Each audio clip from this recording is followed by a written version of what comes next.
A tragic story has come from the United States. A man from Gujarat, India was shot and killed in his shop by a man who came and he pretended to be a customer. The victim's name was Paresh Patel and he came from a very small village in Gujarat. Many families from that particular village have relatives working or studying in foreign countries. People from that village often dream of building a better life abroad, just like Paresh did. Now, let me tell you what exactly happened. Paresh was running a small shop in the US, just like many other Indian immigrants who open convenience stores, gas stations, or grocery shops. One day, a man walked in the shop acting like a regular customer, but this man had hidden plan. He pulled out a gun and tried to rob the shop.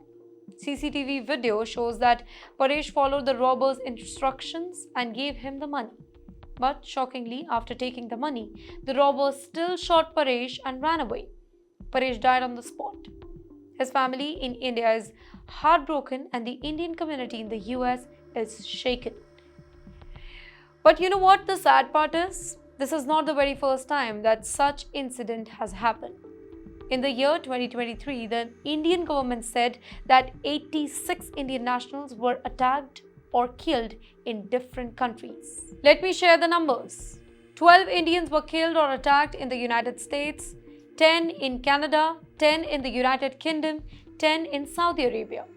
These are official numbers that are shared by Minister of State for External Affairs Kirti Vardhan Singh in the Indian Parliament. Well, the question is, what is Indian government doing about it? Indian government is supporting.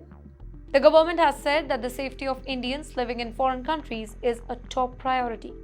Indian embassies in different countries are told to watch closely for any incident and talk to local police whenever something goes wrong. The goal is to make sure that crime against Indians are fully investigated, the criminals are punished, families of victims get help and support, but for many Indian families, specifically those from villages in Gujarat or Punjab, this is not enough. They are scared. Their loved ones are working really hard abroad, sometimes doing small jobs with long hours, and then they face danger every single day. Many Indian immigrants, specifically those in the US, work in late night stores, gas stations, and small shops, often in areas that are not very safe. Robbers sometimes target them because A. They are alone, B. Their shop handles cash, C. They may not call police out of fear or lack of English. Also, many of these workers don't have full support legally, which makes them more vulnerable.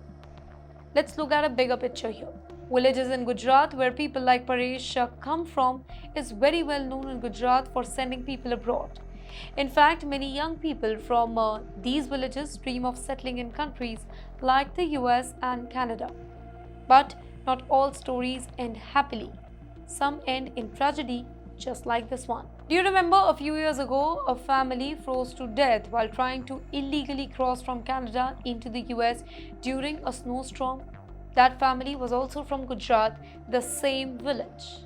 These heartbreaking stories show the high-end cost of chasing the American dream. Paresh Patel's story is not just about one man.